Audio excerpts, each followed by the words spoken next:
Bonjour, alors aujourd'hui nous parlons des ETF. Qu'est-ce qui va se passer? À toi Dimitri? Chantal, en ce moment, on entend beaucoup parler de l'ETF Ethereum. Explique-nous, qu'est-ce que c'est qu'un ETF et à quoi ça sert? Volontiers. Donc un ETF permet aux institutionnels, aux gros comptes qui ont, on va dire, une comptabilité très classique et une gestion des risques classique, de pouvoir acheter des objets un peu plus exotiques à leurs yeux, c'est-à-dire des cryptos en l'occurrence. En utilisant l'ETF, eh ben, ils utilisent exactement les mêmes outils que s'ils achetaient de l'or ou des actions en bourse, etc. C'est surtout à ça que ça sert à la base. Ok, très bien, merci beaucoup Chantal. Qu'est-ce que tu penses du coup de l'ETF Ethereum?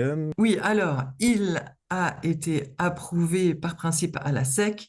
Là, à l'heure où on tourne, il est sur le point d'être validé pour la commercialisation qui n'a pas encore commencé. Qu'est-ce que ça va changer? Ben, on l'a bien vu pour Bitcoin, évidemment, ça a attiré beaucoup de capitaux.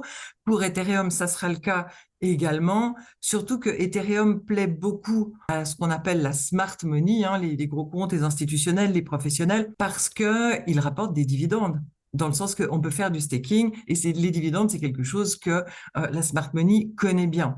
Alors évidemment, la SEC, enfin le gouvernement américain essaye de se prémunir là contre. Hein. Ils ont fait enlever tout ce qui concerne les dividendes, c'est-à-dire le staking, tout ce qui concerne les textes des ETF. Hein. Ils essayent de lutter contre la concurrence, mais c'est une lame de fond qui ne sera pas arrêtable. Je pense que Ethereum va plaire beaucoup plus sur le moyen et long terme que Bitcoin, d'autant plus qu'il contient tous les outils de la finance décentralisée et il contient la plupart des, en tout cas tous les gros volumes de stablecoin, tous les outils les plus solides pour faire des prêts, des emprunts, des assurances et tout ce qui est dans la finance décentralisée. Ça, là on parle leur langage, les gros comptes. Avec le TF Ethereum, c'est quelque chose qu'ils vont adorer. Évidemment, au début, ça pourrait prendre du temps parce on voit, hein, pour Bitcoin, ça a pris un certain temps avant de faire monter le prix. Il y avait des casseroles à résoudre, hein, pour les connaisseurs comprendront de quoi je parle, mais ça a fini par arriver. Les institutionnels sont lents. Il faut attendre qu'ils allouent un certain pourcentage sur la classe d'actifs. Actuellement, c'est sur Bitcoin. Peut-être qu'ils vont vendre un peu de Bitcoin pour acheter du Ethereum en attendant qu'ils allouent plus sur la classe d'actifs crypto.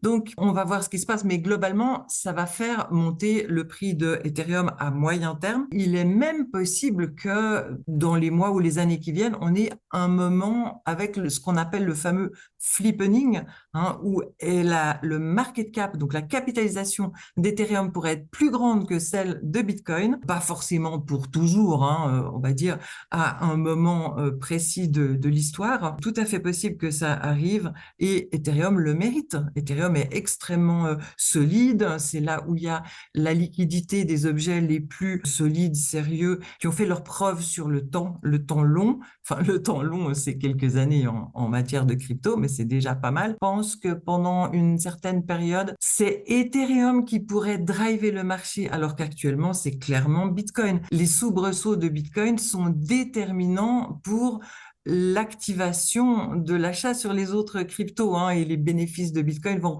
ruisseler sur les autres cryptos. Et donc, on surveille le graphique Bitcoin pour voir ce qui va ensuite se passer sur les autres cryptos.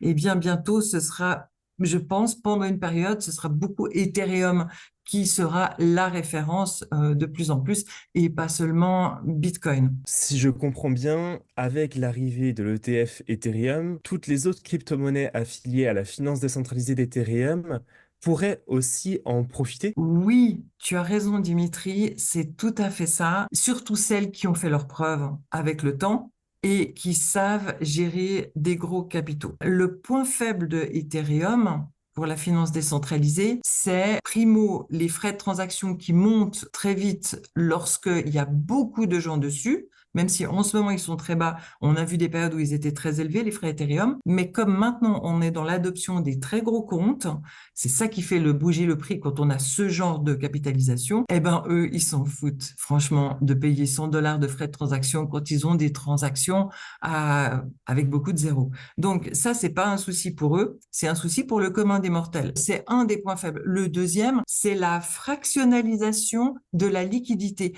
Donc, sur Ethereum, nous avons plein de layer 2, même bientôt des layer 3, qui prennent de l'ampleur. Donc, la liquidité, elle est dans ces différents silos, on peut dire, et pour le moment, elle est un peu fractionnée. Ça, c'est quelque chose où Solana a une longueur d'avance. Dans Ethereum, cette liquidité fractionnée, il faut la réunifier. Il y a des outils qui arrivent avec Polygon, avec Chainlink, avec Aave. Il y a des outils qui arrivent pour réconcilier cette liquidité de manière à avoir des volumes suffisants qui conviennent pour la smart money. Bon, merci Chantal en tout cas pour ces explications. Et donc, il y a très récemment, quelques sociétés institutionnelles ont fait une demande d'ETF sur Solana, un token qui a été extrêmement critiqué de par la Security and Exchange Commission, la SEC, notamment son président, qui l'a considéré comme un security token. Est-ce que tu penses que l'ETF Solana sera prochainement validé si l'ETF Ethereum viendrait à être abouti? Oui, je pense que Solana aura son ETF à un moment donné. Au niveau du timing, en tout cas, je pense pas que ça soit avant les élections américaines. Il y a des chances que ce soit en 2025 ou sinon en 2026. Je pense que le fait que la SEC ait indiqué que c'est une security va cesser d'avoir son importance avec le temps parce que la SEC tire sur tout ce qui lui fait concurrence. Donc, c'est finalement une information qui va perdre de la valeur avec le temps. Merci beaucoup Chantal pour avoir répondu à toutes ces questions. Avec plaisir.